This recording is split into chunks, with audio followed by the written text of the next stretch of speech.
Bom dia, sejam todos muito bem-vindos aqui ao nosso culto. Mais uma vez vocês estão vendo aqui o meu rosto. Fui convidado para fazer aqui a direção desse culto e é com muita alegria e gratidão que eu estou aqui. Hoje eu queria ler um texto da Palavra de Deus para nós iniciarmos o nosso culto, que se encontra no capítulo 7 do livro de Esdras, lá no Antigo Testamento. É um texto fantástico, eu gosto bastante. Eu queria ler o versículo 10, Esdras capítulo 7, versículo 10. Eu vou ler, vou te explicar um pouquinho do contexto para você conseguir entender mais ainda, tá bom? Então, Esdras capítulo 7, versículo 10, diz o seguinte: pois Esdras tinha decidido dedicar-se a estudar a lei do Senhor e a praticá-la, e a ensinar os seus decretos e mandamentos aos israelitas. Queridos, para você que talvez esteja um pouco,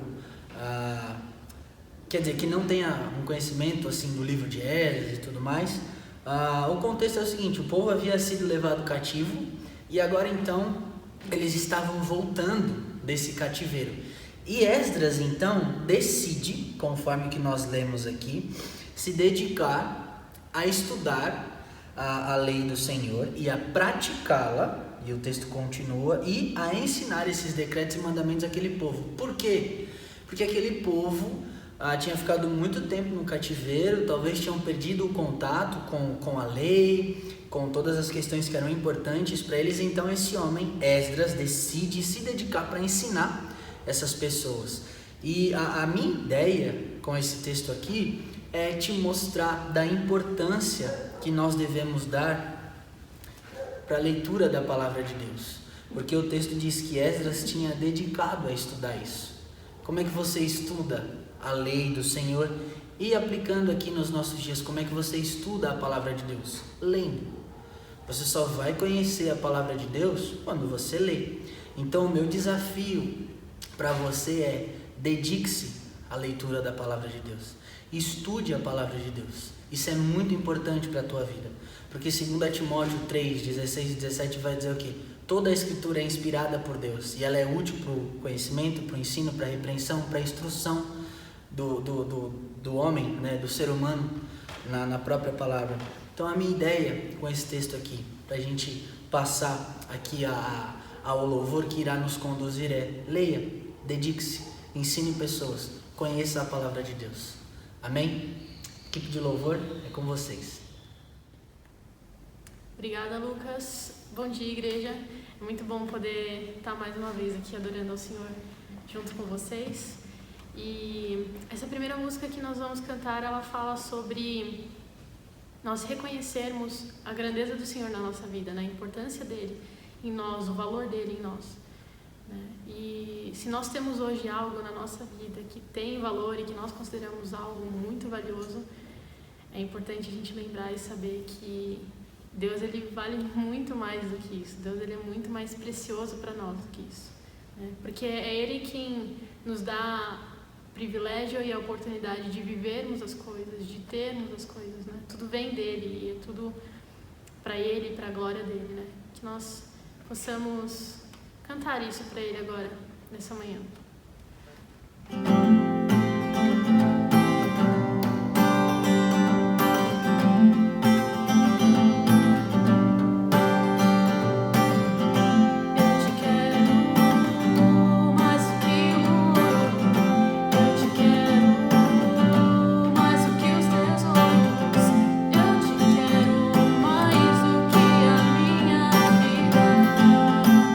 Senhor,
Queria agradecer aos irmãos aí da equipe de louvor que nos conduziram mais uma vez com essas músicas que nos fazem elevar os nossos pensamentos ao Senhor.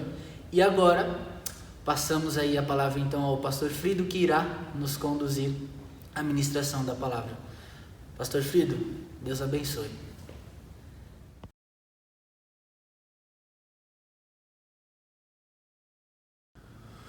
Olá, bem-vindos a cada um de vocês em nossa continuidade de nossa série do estudo do personagem Davi. E o tema da nossa série é a questão de coração.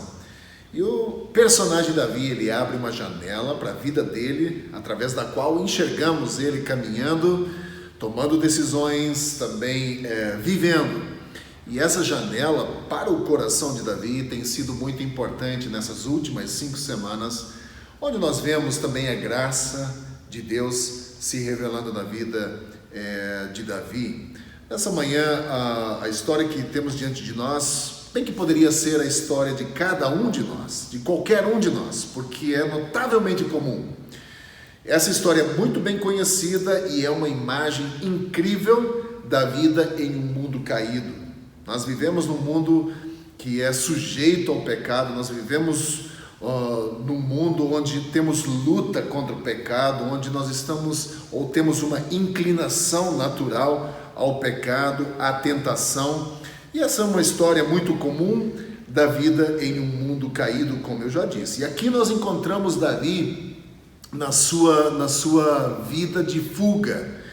Domingo passado olhamos o capítulo 20 de 1 Samuel, e a amizade entre Davi e Jonatas, e nesse domingo vamos olhar o capítulo 25 de 1 Samuel. Nesses capítulos, do capítulo 20 até o capítulo 25, muita coisa aconteceu na vida de Davi. Ele continua fugindo, Samuel morre, ele poupa Saul dentro daquela caverna onde ele estava escondido com os homens dele, com o pequeno exército que ele possuía. Ele também ali nesse intervalo de tempo, ele tem lutas, ele tem batalhas, ele vence, ele é perseguido por Saul. Então muita coisa acontece do capítulo 20 até o capítulo 25. E quando nós chegamos no capítulo 25, uma história se abre diante de nós, lembrando que Davi é o rei ungido, o novo rei ungido de Israel, porém ele não vive como um rei. Ele vive como um fugitivo, ele mora no deserto, ele tem a companhia de 600 homens, que a Bíblia chama de quase que vagabundos, que o cercam ou que o seguem porque estão necessitados de uma liderança. Essa é a circunstância que nós encontramos o personagem Davi nessa manhã. E Davi está numa região onde um certo homem muito rico, chamado Nabal, tem a sua propriedade.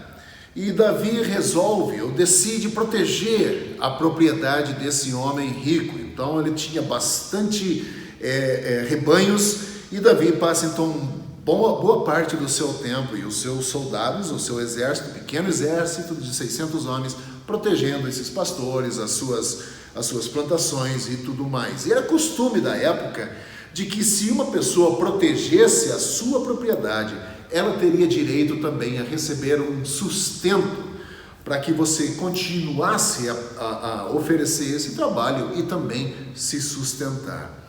E os homens de Davi forneceram esse tipo de proteção a Nabal. E agora diz o texto bíblico que Nabal estava tosqueando as suas ovelhas e havia preparado também já uma grande refeição para os trabalhadores que estavam trabalhando. E esse momento que nós encontramos Davi, e é um momento também onde nós queremos começar a nossa história, a nossa reflexão essa manhã. Também temos 3 personagens principais aqui nesse texto, assim como do capítulo 20 de domingo passado.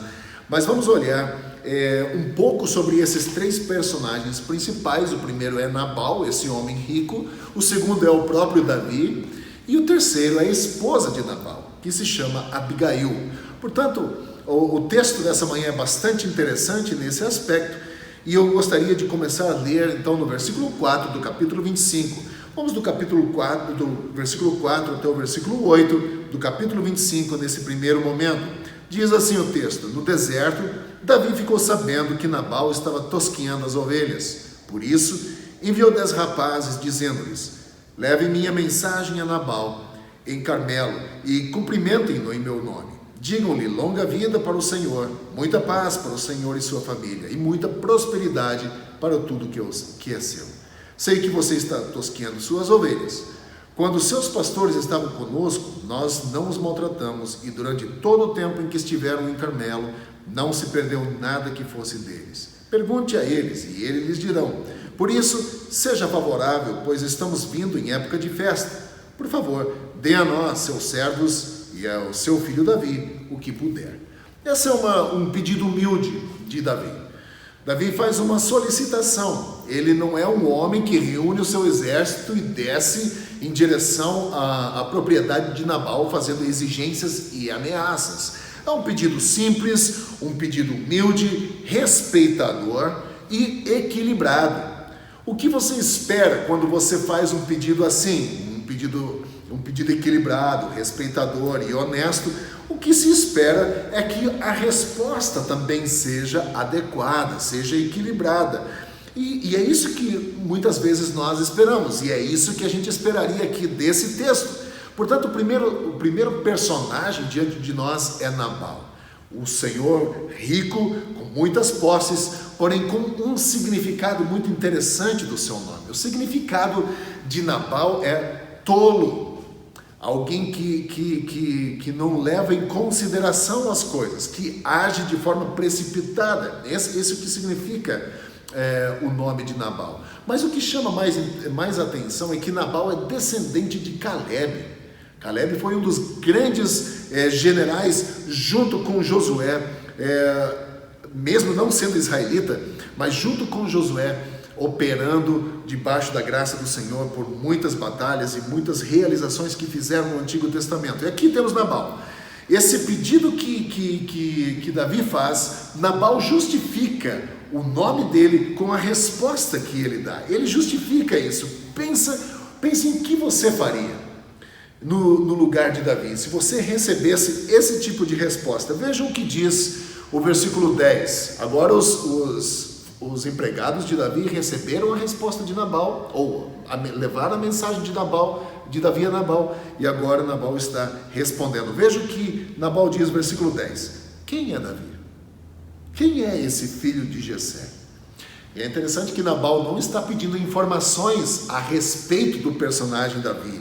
Ele está insultando Davi. E talvez ele até tenha dito: quem Davi pensa que é? Na sequência, segunda parte do versículo 10, veja o que ele diz logo em seguida. Hoje em dia, muitos servos estão fugindo de seus senhores. Lembrando que Davi não é um escravo que fugiu de Saul. Davi é um homem que fugiu porque precisa proteger a sua vida, precisa se proteger contra as ameaças de Saul. Davi é um bom homem, é um homem leal, um homem justo, e o rei Saul pretende matá-lo. Só que vejam o que Nabal diz. Ele questiona o posicionamento de Davi, ele questiona Davi a ponto de dizer assim: talvez Davi seja um escravo que está em fuga, fugindo do seu senhor. Mas Nabal continua, ele não se dá por satisfeito. Veja no versículo 11: por que deveria eu pegar meu pão e minha água e a carne do gado que abati para os meus tosqueadores e dá-la a homens que vêm não se sabe de onde? Você quase pode ouvir Nabal dizendo aqui: mas bem capaz que eu vou dar alguma coisa para esse bando de vagabundos, bem capaz. Esse é o teor da mensagem que Nabal está enviando para Davi através de seus homens. E eu gostaria de encorajar você essa manhã a se colocar no lugar de Davi nesse momento. De que forma você enfrenta as dificuldades na sua vida? O que acontece dentro de você? Como você reage? Como você pensa? O que você deseja a uma pessoa que, quando você faz um pedido, ou você age com respeito, quando você age de forma equilibrada e essa pessoa te responde com insultos, com falta de amor, com agressividade, com julgamento inesperado, com umas acusações inesperadas, como você age? Como você responderia se você fosse Davi? Que atitude você tomaria? Nós vivemos num mundo caído e nosso mundo que vivemos foi projetado por Deus para viver em comunidade humana e situações assim virão sobre nós. Nem sempre as pessoas vão responder com respeito, nem sempre as pessoas vão ter atos de amabilidade conosco, nem sempre as pessoas vão gostar da gente e nem sempre vão nos respeitar. Como nós agimos em momentos assim? Como nós respondemos quando a tensão sobe, quando a temperatura começa a subir dentro de nós e a raiva começa a se instalar em nosso coração? Vivemos em comunidade humana e, portanto, situações inesperadas, situações difíceis assim virão sobre nós. A história de Davi é a nossa história e as pessoas nem sempre nos tratarão com amor e nem sempre nos tratarão com respeito e nem sempre nos tratarão com justiça. E muitas vezes nós também não trataríamos as pessoas dessa forma também, porque às vezes somos vilões na vida de outras pessoas também. Muitas vezes as outras pessoas, muitas vezes a necessidade das outras pessoas, ou mesmo nós não a consideramos como deveríamos, nós agimos assim com as outras pessoas também, porque colocamos acima de todos os outros nosso conforto, felicidade, alegria, nosso prazer, satisfação e tudo mais como sendo mais importante. Portanto, essa história que está diante de nós é uma história muito honesta e eu gosto da honestidade das Escrituras ao nos apresentarem uma história assim. Como eu disse antes, essa história, a história de Davi, poderia muito bem ser a história de cada um de nós. Esse é um mundo real. Nós vivemos num mundo caído, nós vivemos num mundo assim, afetado pelo pecado e que afeta também os nossos relacionamentos. Nabal, sinônimo aqui de tolice, né, de uma tolice que pode trazer consequências graves. Logo em seguida nós vemos Davi. Davi nesse momento tem uma amnésia espiritual que pode trazer problemas em nossa vida. Quando nós esquecemos quem Deus é, quando nós esquecemos quem nós somos, podemos ter problemas. Veja no versículo 13. Agora Davi foi informado pelos seus homens da resposta de Nabal. Nabal foi bastante ofensivo. Os homens trazem de volta essa resposta a Davi. E vejam aqui qual é a resposta de Davi, versículo 13. Davi ordenou a seus homens: ponham sua espada na cintura. Assim eles fizeram e também Davi. Cerca de 400 homens acompanharam Davi, enquanto 200 permaneceram com as bagagens. A mudança aqui é radical. Se antes Davi envia 10 homens com um pedido equilibrado, com um pedido justo, agora Davi está cheio de fúria, está cheio de raiva e ele não vai mais com 10 homens, ele vai com 400 homens. E as palavras de Davi são uma declaração de guerra. Que mudança radical! Ele sofreu um insulto egoísta, ele sofreu uma afronta, ele percebeu uma falta de vontade na pessoa de Nabal de prover para o exército dele, e agora ele decide tomar em suas mãos a justiça, a vingança, e ele quer que todas as pessoas da família de Nabal paguem pelo erro desse homem. E Davi monta o seu exército, o arma, e agora está indo em direção, a caminho de fazer algo terrível. Davi muda completamente. E aqui nós também podemos nos relacionar com Davi. Todos nós já desejaram o mal para uma outra pessoa. Todos nós já sentimos algo contra alguém e gostaríamos que alguém ou uma pessoa sofresse alguma coisa, ou pelo menos sentisse uma dor, ou fosse machucado. Todos nós já vivemos isso. Portanto, a história de Davi poderia também muito ser a nossa história. Veja como ele reage diante de uma acusação ou de uma falta de respeito que ele sofre. Ele vai cheio de raiva para tomar em suas mãos a atitude que ele deveria estar fazendo. Algo aconteceu nesse processo, algo muito radical, uma mudança repentina acontece à medida que a temperatura emocional em sua vida muda. E nós somos, quando circunstâncias assim aparecem diante de nós, somos controlados por paixões.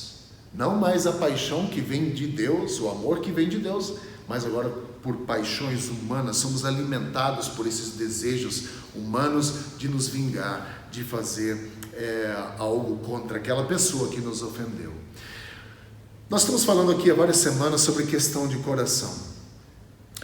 Quando nós enfrentamos problemas ou situações difíceis em nossa vida, disse isso domingo passado, nosso problema primariamente não é comportamental, nosso problema primário é coração. Nós só conseguiremos dar o que temos. Nós tiraremos, através das nossas palavras, através das nossas ações, algo que já existe em nosso coração. Portanto, nosso problema primário não é comportamental, mas nosso problema primário é coração. Nosso coração, ele vai moldar o nosso comportamento. Portanto, nós vemos aqui que os nossos corações são inconstantes. Davi estava indo muito bem, de repente, debaixo de uma intensa emoção, ele tem uma mudança radical. Ele esquece quem Deus é, o Deus que supre. Nabal não quis suprir o exército dele, e aqui nós vemos Davi esquecendo do Deus que supre. Ele poderia ter deixado isso de lado e Deus supriria o exército dele. Primeiro, Davi esquece quem Deus é, do suprimento que Deus pode ser na nossa vida, que Deus pode promover. Ele esquece quem ele é, um homem que foi chamado por Deus, um homem escolhido para ser o novo rei de Israel, e agora tendo atitudes tão desproporcionais, tão incabíveis. Esse é Davi, vivendo um momento de amnésia, um momento extremamente perigoso, quando nós esquecemos quem Deus é. E quando nós esquecemos quem Deus é, esquecemos também do nosso chamado, daquilo que Deus nos chamou para sermos. E aqui nós vemos Davi se tornando uma fera. Ele é como um leão que está indo em direção a uma presa, e nada pode mudar a intenção de uma fera assim, enquanto ele não matar. Esse é Davi, ele está possuído por esse desejo de vingança. Isso é chocante. Mas Deus é um Deus de notável graça. Deus é um Deus fenomenal.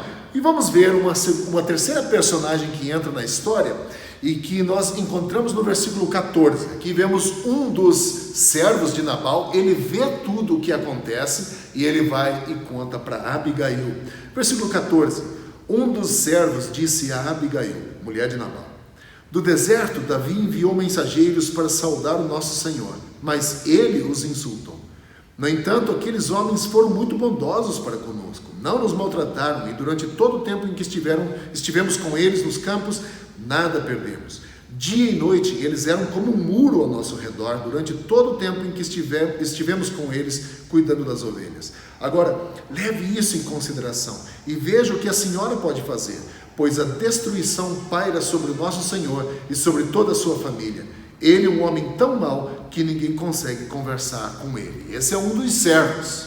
E nós vemos Abigail funcionando como um instrumento de resgate aqui. Esse servo faz esse relato. E vejam a atitude de Abigail, versículo 18. Imediatamente Abigail pegou 200 pães, 2 vasilhas de couro cheio de vinho, 5 ovelhas preparadas, 5 medidas de grãos torrados, 100 bolos de uvas passas, 200 bolos de figos prensados, e os carregou em jumentos e disse a seus servos: vocês vão na frente, eu os guiarei. Ela, porém, nada disse a Nabal, o seu marido. Ela decide fazer alguma coisa. Ela carrega os mantimentos que o exército de Davi precisa e vai em direção a Davi para resolver essa situação. E nesse ponto, Abigail, ela age e fala com Davi de uma forma tão sábia, com uma sabedoria tão notável, que algo acontece no coração de Davi. Veja no versículo 21, a partir do versículo 21, como Davi está. Versículo 21 diz: de nada adiantou proteger os bens daquele homem no deserto, para que nada se perdesse. Ele me pagou o bem com o mal. Que Deus castigue a Davi e o faça com muita severidade, caso até amanhã eu deixe vivo um só do sexo masculino de todos os que pertencem a Nabal. Davi está enfurecido, está descontrolado. E aqui Abigail, ela aparece como uma apaziguadora, como uma mulher que agiu com uma sabedoria notável. E o texto é de grande instrução a cada um de nós. Nossa comunidade, ou nossa vida projetada por Deus é uma vida em comunidade, uma vida de projeto comunitário. Somos instrumentos na vida um dos outros. Eu disse aqui domingo passado, eu preciso de você, você precisa de mim. Esse é o projeto de Deus, é um projeto comunitário. Quando nos falta sabedoria, eu preciso da sabedoria do meu irmão. Quando me falta coragem, eu preciso da coragem do meu irmão. Quando a minha fé enfraquece ou desfalece, eu preciso do meu irmão que me ajuda a fortalecer a minha fé. O projeto de Deus para a igreja dele é um projeto comunitário. Nós precisamos uns dos outros, e Deus levanta uma mulher de verdadeira beleza, não apenas exterior, porque o texto bíblico diz que ela era uma mulher muito bonita, mas também de uma beleza de caráter, uma mulher que fala com Davi com uma sabedoria notável e incontestável. Veja o que diz o versículo 28, o versículo 28 diz assim: esquece, eu te suplico, a ofensa da tua serva, pois o Senhor certamente fará um reino duradouro de você, que travas os combates do Senhor. E em toda a tua vida, nenhuma culpa se ache em ti. Mesmo que alguém te persiga para tirar-te a vida de meu Senhor estará firmemente segura com a dos que são protegidos pelo Senhor, o teu Deus. Mas a vida de teus inimigos será atirada para longe como uma pedra com uma atiradeira. Quando o Senhor tiver feito o meu Senhor todo o bem que prometeu e tiver nomeado líder sobre Israel, meu Senhor não terá no coração o peso de ter derramado sangue desnecessário, nem ter feito justiça com as suas próprias mãos. E quando o Senhor estiver abençoado a ti, lembra-te também da tua serva. Essas são as palavras que ela usa, mas notem que nas palavras dela, ela usa 3 coisas muito interessantes. Ela aproxima de Davi e ela pede perdão. Ela diz que ela é culpada de toda essa situação, ela assume a culpa e ela pede perdão a Davi. Segunda coisa que ela faz, ela abençoa a vida de Davi.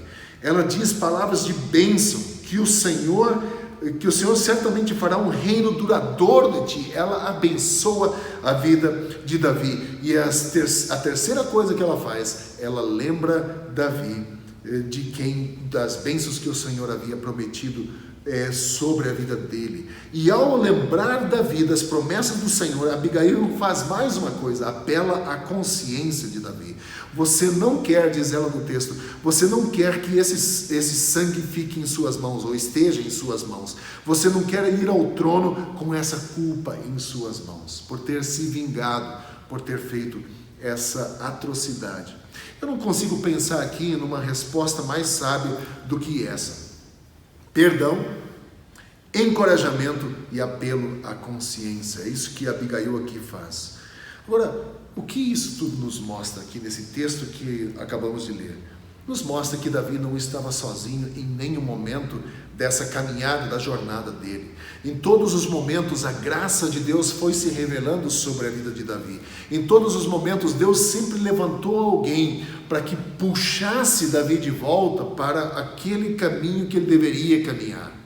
A mesma forma é na nossa vida. Talvez nós estejamos vivendo momentos difíceis, e de fato estamos. Não são momentos fáceis que nós vivemos. Muitos de nós perderam seus empregos. Muitos estão com seus negócios parados. Muitos estão com problemas financeiros. Muitos estão começando a ficar angustiados por ter que ficar num lugar fechado, sem poder sair, sem poder fazer as coisas que ele costumava fazer. E é um momento angustiante. Porém, nós podemos, em todas essas circunstâncias, contar com a graça de Deus. Deus está com Davi, assim como está conosco. Deus proveu aqui na vida de Davi, colocou uma pessoa para que o alertasse, para que puxasse de volta, e o coração de Davi é diferente. Aqui o texto nos mostra que quando Davi ouve essas palavras, o coração dele se quebra. Houve uma mudança no coração de Davi. E isso é uma grande lição para nós hoje. Esse não é um tipo de graça que nós costumeiramente pedimos para Deus, uma graça de refinamento. Nós queremos a graça do alívio. Nós queremos orar para que Deus acabe com essa pandemia. Nós queremos orar para que esse Covid seja apenas uma vaga lembrança do passado. Nós queremos orar para que Deus me livre da minha dificuldade financeira. Nós queremos orar para que Deus me livre da minha dificuldade por estar desempregado ou por estar com problemas nos negócios. E não tem nada de errado orar sobre isso. Mas nós raramente oramos para que Deus use de uma graça refinadora em nossa vida. Talvez essa pandemia seja uma graça refinadora de Deus. Talvez Deus possa utilizar esse momento em nossa vida para nos atrair mais para perto dele, para que a gente possa valorizar mais a nossa vida em comunidade, para que a gente possa valorizar mais o nosso tempo com ele, a nossa dependência dele. E essa pode ser uma graça refinadora do Senhor em nossa vida. Momentos de dificuldade, em sua grande maioria, são demonstrações de uma graça refinadora de Deus. É áreas onde Deus quer tratar com a nossa vida. São áreas onde nós ainda não estamos totalmente alinhados com o propósito e o plano de Deus para a nossa vida. Portanto, a graça refinadora não é uma graça que eu peço em minhas orações todos os dias, porque graça refinadora implica em dor, em sofrimento em nossa vida. Mas o resultado final é de grande bênção. Veja, versículos 32 até 35, veja o que acontece com Davi. Davi disse a Abigail: bendito seja o Senhor, o Deus de Israel, que hoje a enviou ao meu encontro.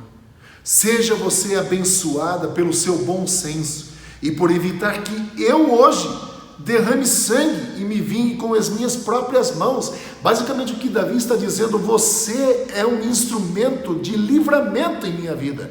Deus mandou você em minha vida para que eu não cometesse atrocidade diante do Senhor, para que eu não fizesse esse erro, não cometesse esse erro. Bendita seja você, diz ele. Ele louva a Deus pela graça refinadora em sua vida. Ele louva a Deus pela presença dessa pessoa, de Abigail, de ter ajudado ele a não cometer essa atrocidade. E ele continua dizendo, agora, versículo 26, versículo 35. Então Davi aceitou que a Abigail lhe tinha trazido e disse: vá para sua casa em paz, ouvi o que você disse e atenderei o seu pedido. E Davi, ele realmente cumpre a sua palavra.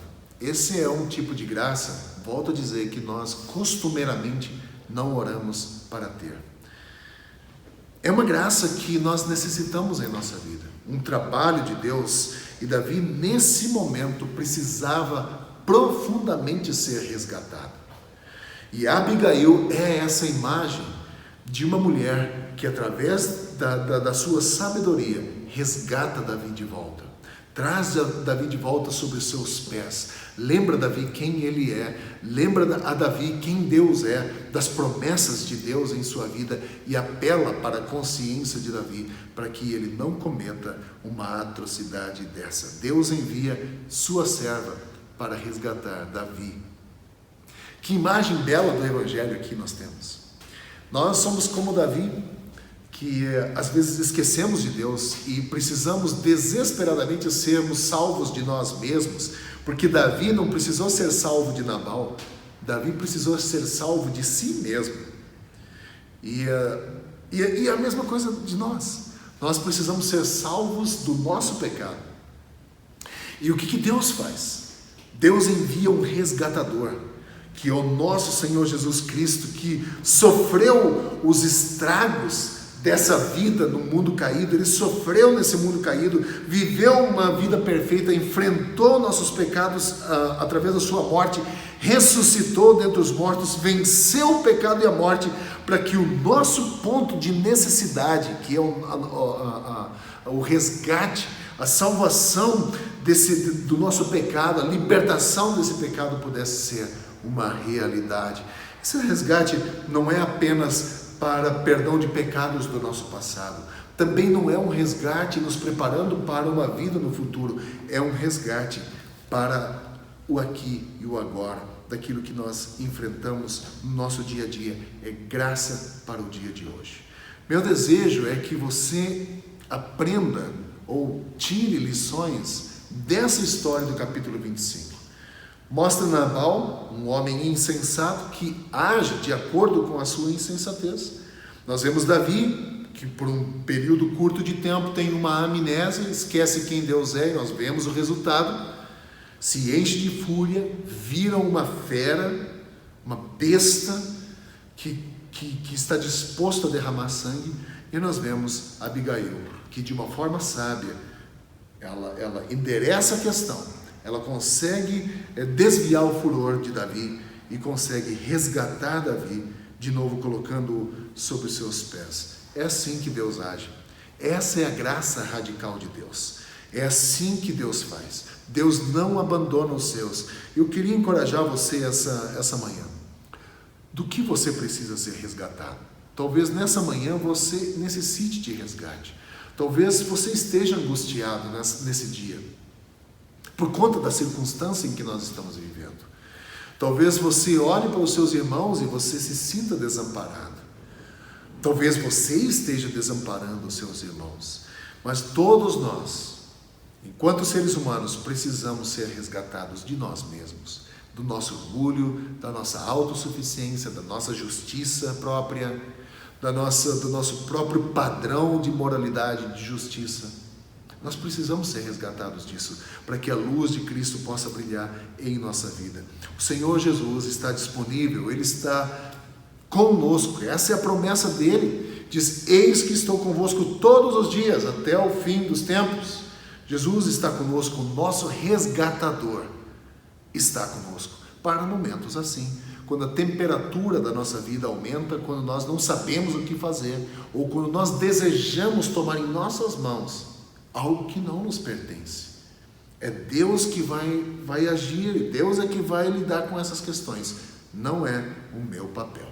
Meu desejo é isso, que Deus abençoe a cada um de vocês, que a história de Davi com Abigail e Nabal possa ser um grande grito de alerta a cada um de nós. A história que diante de nós nessa manhã poderia muito bem ser a minha e a sua história. A história que muda de acordo com aquilo que a graça de Deus coloca em nosso caminho. Que nós permitamos também que Deus trabalhe em nossa vida, que nós possamos contar com apoio e também com a presença de pessoas, assim como a Abigail, que de uma forma tão sábia nos coloca de novo de volta no prumo sobre os nossos pés. Gostaria de orar para encerrar esse momento. Querido Deus, obrigado por essa história, uma história de um mundo caído, uma história que nos lembra que somos tentados pelo pecado, que somos tentados pelo mal, que temos uma inclinação natural para as coisas que não agradam ao Senhor, mas que também nos mostra, a exemplo de Davi, que nós somos necessitados de um resgate, de um redentor, que nós precisamos de mudança de coração. Que a história que olhamos nessa manhã seja um espelho para nós, que possamos examinar essa história bem de perto, enxergando a cada um de nós e ver também o nosso mundo e ver a nós mesmos, e que tudo isso possa também nos ajudar a buscar a sua graça, que já nos foi dada através do sangue do nosso Senhor Jesus Cristo. E é no nome dele que eu oro nessa manhã, pedindo para que o Senhor nos abençoe nessa semana que se inicia. Oro para que o Senhor derrame a sua graça sobre nós, que o Senhor nos dê livramento, que o Senhor nos traga também aprendizado, que possamos aprender do Senhor na medida que caminhamos e que possamos também contar com o apoio dos nossos irmãos quando nossa necessidade se faz. Então eu peço, Deus, que o Senhor nos abençoe assim, que a tua boa mão permaneça sobre nós nesse dia que eu oro em nome de Jesus. Amém. Deus abençoe. Nos vemos aqui no próximo domingo.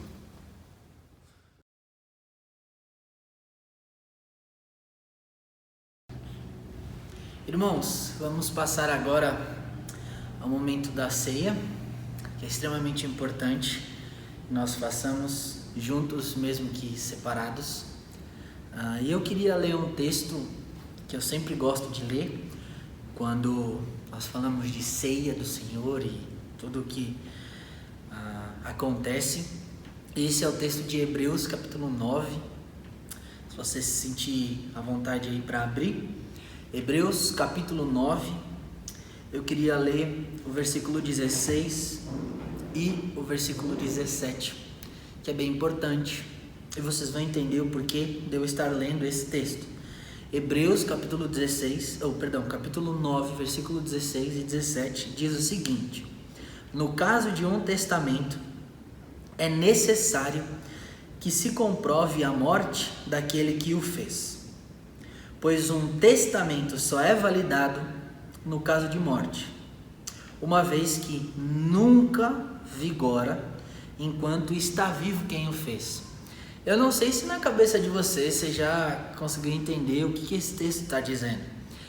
O que de fato o autor aqui de Hebreus, a gente não sabe quem é, tá nos falando aqui. Era necessário que a morte de Jesus se consumasse, para que esse novo testamento que era feito com o seu sangue, através do seu sangue, fosse consumado. Basicamente, Jesus, quando veio à Terra, ele cresce, vive os seus anos e tudo mais, e aí ele começa, quando inicia o seu ministério, dizendo: olha, eu não vou ficar para sempre, eu vou morrer, para que vocês tenham vida em mim, para que tudo o que os profetas haviam dito se cumpra, então eu tenho que morrer. E aí então agora o autor de Hebreus, ele começa aí, ali do versículo 11 do capítulo 9, ele começa a dizer de como funcionavam os sacrifícios no Antigo Testamento, o cordeiro, o bode, o sangue que era aspergido e tudo mais. E agora ele diz, por essa razão então, voltar um pouquinho antes, versículo 18, ele vai, versículo 15, vai trabalhar aí de que Cristo é o mediador dessa nova aliança. Eu não li de propósito, para voltar aqui agora.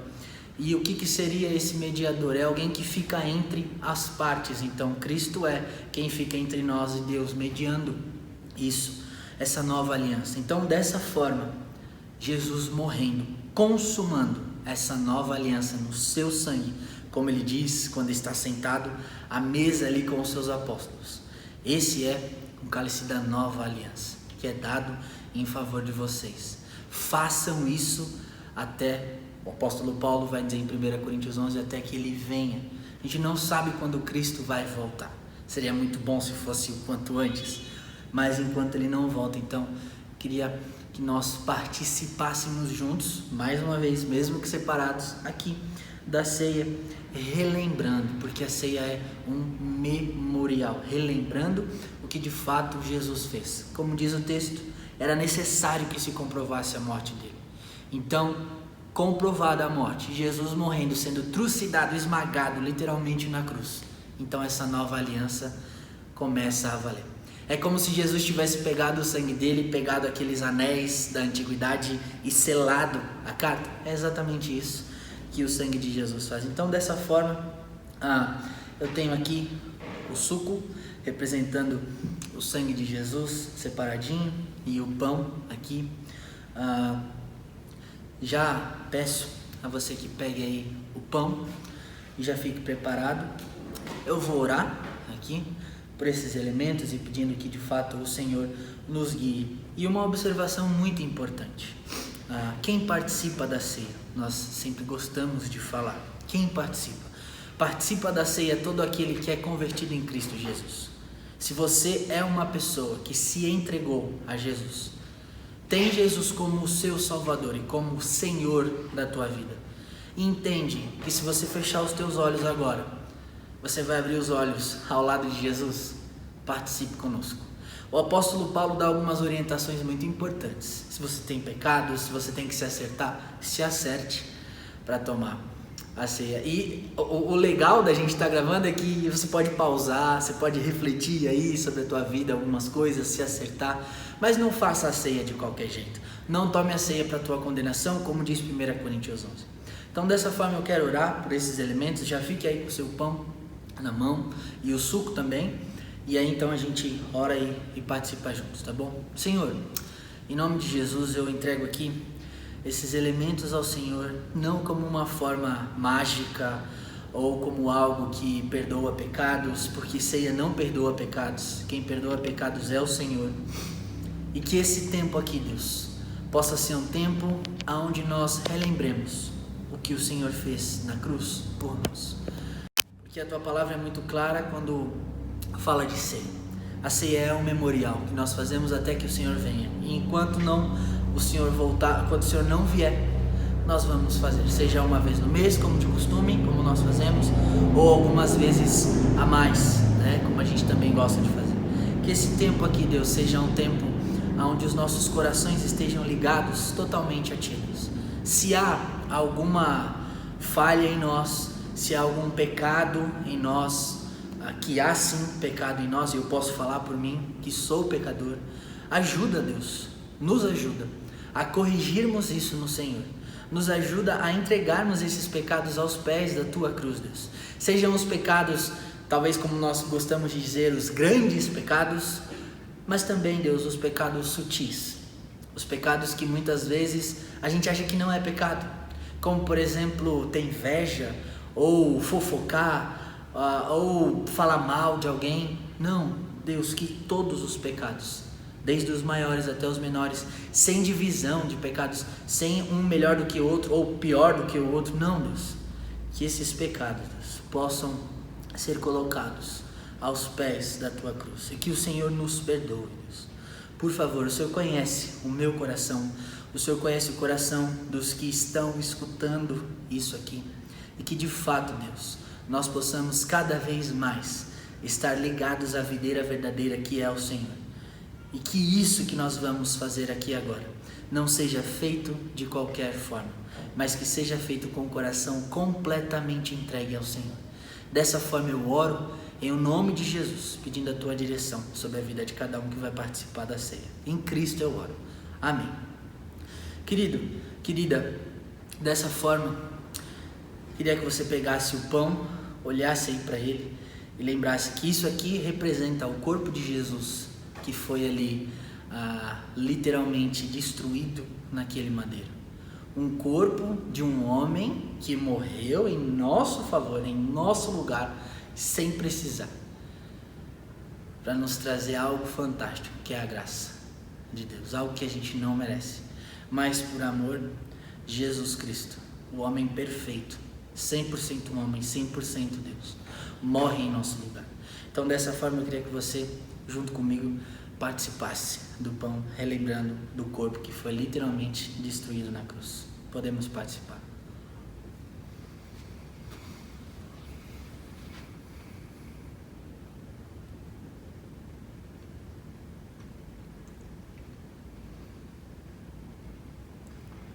Da mesma forma, não tão diferente, quando Jesus naquela conversa diz: esse é o novo cálice, uma nova aliança é feita com o meu sangue. Eu vou morrer, vou ter o meu corpo literalmente destruído, o sangue vertido, ou seja, o meu sangue vertido, vai ser em favor de vocês. Então dessa forma, queria que vocês também junto comigo aqui tomassem esse suco representando esse sangue, lembrando do que Jesus fez por nós. Tomemos o suco.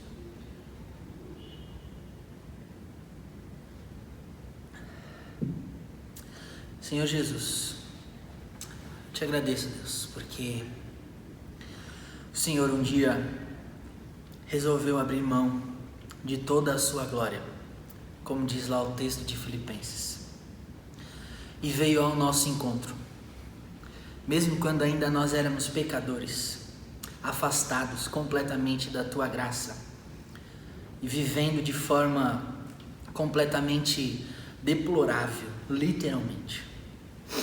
Mas eu te louvo, Deus, porque o Senhor vem de fato, rasgando corações com a Tua graça que é irresistível.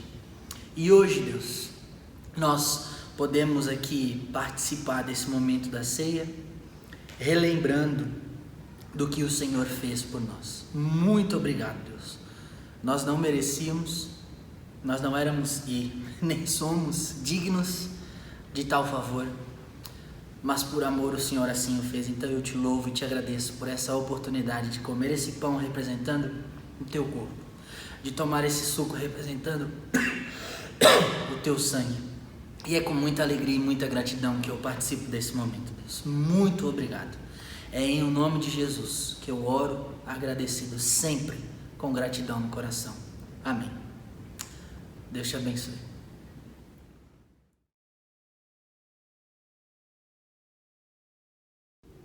Amém, igreja. Vamos continuar adorando ao Senhor por nossos dízimos e as nossas ofertas, enquanto nós declaramos que bendito seja sempre o Cordeiro. Amém?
Bom, irmãos, estamos aqui para nos despedir, para eu me despedir de vocês.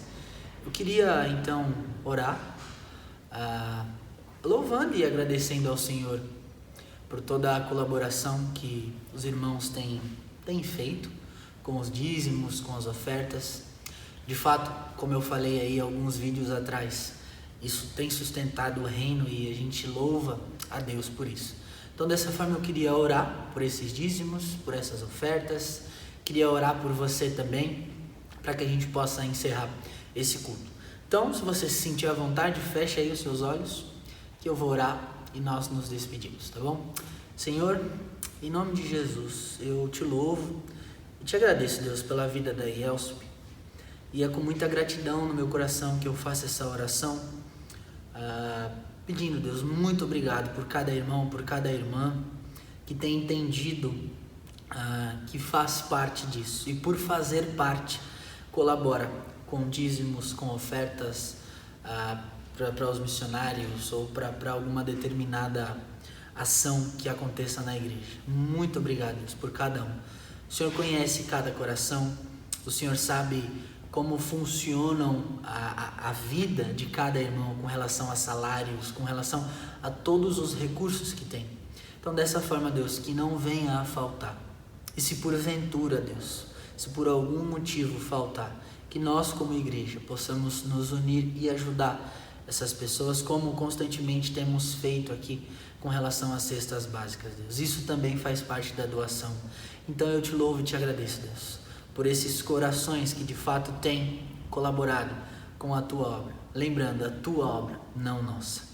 E Senhor, dessa forma, eu quero nos despedir aqui com a bênção do Senhor sobre a vida de todos os irmãos e irmãs, esses queridos e queridas que tanto têm caminhado conosco, têm nos acompanhado nesses cultos aqui, Deus, que de fato o Senhor possa cuidar, o Senhor possa guardar, que a tua face e a tua glória, Deus, resplandeça cada vez mais na vida de cada um, e que em breve, Deus, nós possamos nos reunir, ter de volta esse ajuntamento, não que nós não tenhamos, mas o ajuntamento físico, e que em nome de Jesus o Senhor sustente e guarde cada um desses queridos, Deus. Por favor, essa é a minha oração, que o Senhor nos despeça debaixo da tua santa paz. É em nome de Jesus que eu oro, agradecido com muita gratidão no meu coração. Amém. Irmãos, mais uma vez, Deus te abençoe. Tenha aí uma ótima semana. Tamo junto, conte conosco. Se precisarem, nós estamos aqui. Ligue, mande mensagem que a gente está disponível, tá bom? Deus os abençoe.